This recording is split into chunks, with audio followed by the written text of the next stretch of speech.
Well, look at this. Now, if you're right behind a black, you would maybe try that, but the pink's miles away. Look where the pink is. Well, that's astonishing. Usually we think of snooker players as people with good eyesight, so why would a snooker player choose not to see what's going on right in front of them?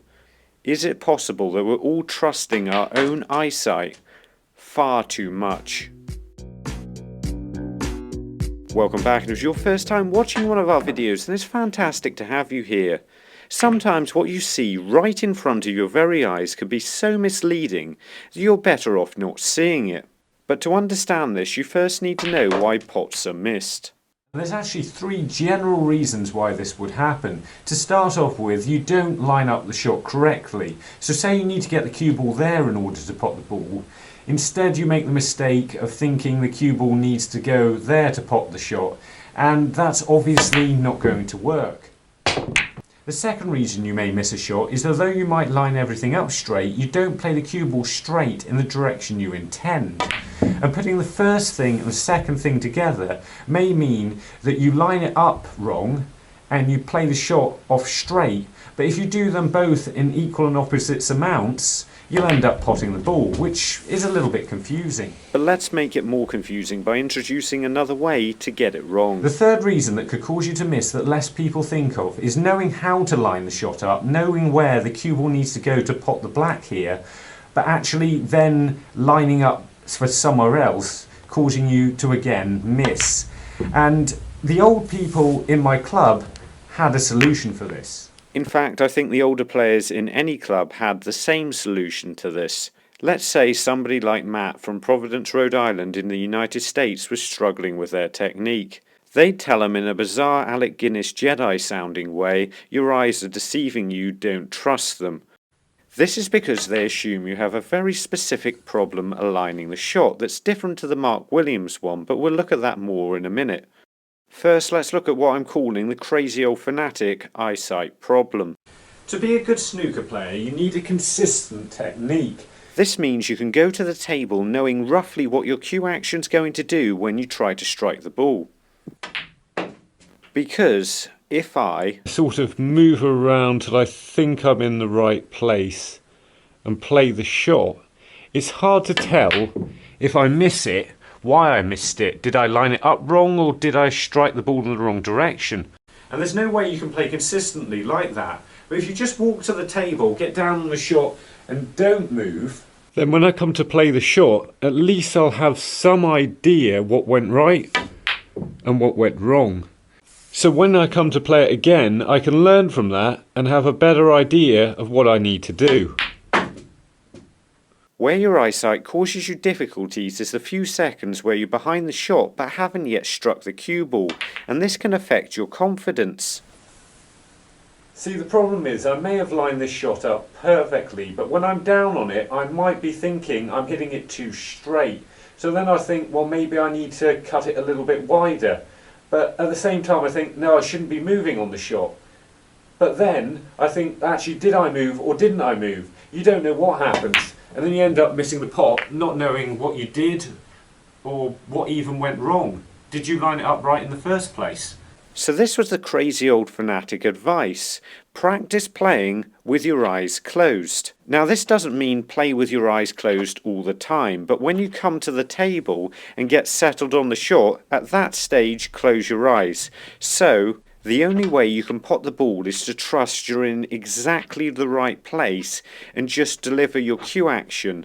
This works every now and again, but after a while you begin to feel where you are and move around a little bit. And it only works for this specific reason, which is a completely different reason to why Mark Williams was closing his eyes. But I can explain exactly what he was doing after we find Hamilton from Curitiba, Brazil. To start off with, Mark's always been known for doing slightly eccentric things on a snooker table. But a few years ago when he started struggling with his form, he employed the help of Steve Feeney and Sightright. They've developed a number of methods and things to help you see and deliver the cues straight. Things like this. Probably because it works and is fairly profitable, over time their ideas and techniques have become more and more secretive. One of the things I do know they were doing is using a double-step board like this with a line right through the centre of it. If you didn't get your eyes in exactly the right position, your cue may seem to point straight over the first line, but not the second one. Obviously there's far more to it than this, but these are the sort of techniques that Mark would have been using to help him see and cue the ball straight. After practicing this for a long time, Mark knew whenever he got down on the shot he'd be in the correct position.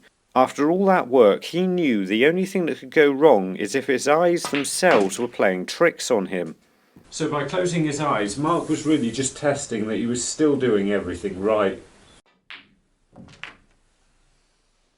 But I think the thing you see when you play a shot that confuses you the most and makes snooker the most difficult to play is this. It's all about these balls moving, and it's what I think you see that may be distracting you. And we can look at what I think you're better off not seeing after we find Catherall from Cookstown, Northern Ireland. I'm thinking about it in terms of being able to see your target. You see, when I'm just playing a shot through the hoop, all I'm looking to do is play it in a straight line, and I know if it's gone right because the cue ball will have gone through the hoop. That means I hit it straight. I can see the target, and all I've got to do is play the cue ball straight towards it, and I can see if I was successful or not. But when I strike an object ball, both the object ball and the cue ball move, so I don't know if I've played the shot straight or not. And when you play it harder, it's even more of a problem, because the only real feedback I'm going to have here is whether or not the blue goes in the pocket. And if the blue doesn't go in the pocket, I'm not going to know if I aimed it wrong or cued it wrong.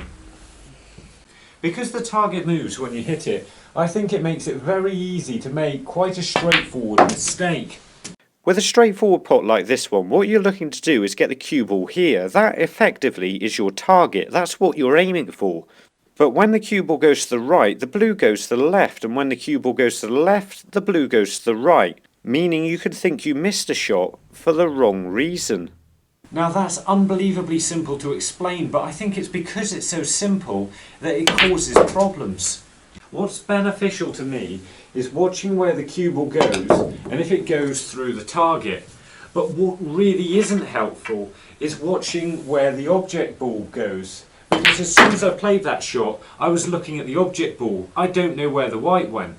You find when you pot a ball, you just assume you've made the right contact, and actually when you miss a shot, you have no idea where the cue ball went, and on repeated shots you may find you're missing pots by further and further. What would really help me though is if I couldn't see where the object ball went, and then I'd have to focus on the target, and my eyes wouldn't be able to deceive me. So to try to solve that problem, I've come up with this as a practice solution. Here's how it works.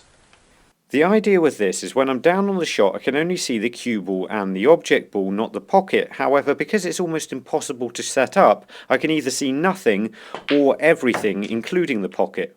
Does this work? No, but it does give me the right idea. What I need to do is stop myself from seeing the distraction and only what I'm aiming for, but is this possible? The answer is unfortunately no, because if I close my eyes at any stage, that will prevent me from putting myself off like I was doing earlier.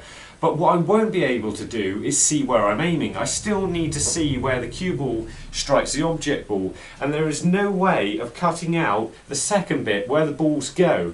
And the problem is, when you're playing snooker, it can be very, very tough not to look at the results, especially when things mean a lot to you, when your game counts for quite a lot. It's difficult not to look and see how everything's going. So what can I actually do about this? So I'm going to do the only thing I can, and when I practice, try and focus on what I'm aiming for and not where the balls are going. Although that's going to be a lot harder than it sounds. What I almost need to do is be able to see the shot in slow motion to find out where the cue ball is when it strikes the object ball, this point here. Keeping focused on that is tough because it goes by in a fraction of a second in real time, and it's difficult to know where it was when it's gone. You end up aiming at a point that no longer exists, and while I think it's possible to do this in practice, if you're having a game of snooker with anybody, it can be far too overwhelming to ignore it. But that's 3 things you don't want to see because they'll only distract you. However, if you want to know about what you should be seeing on a shot, have a look at how to aim in snooker, or how to aim in snooker with side spin.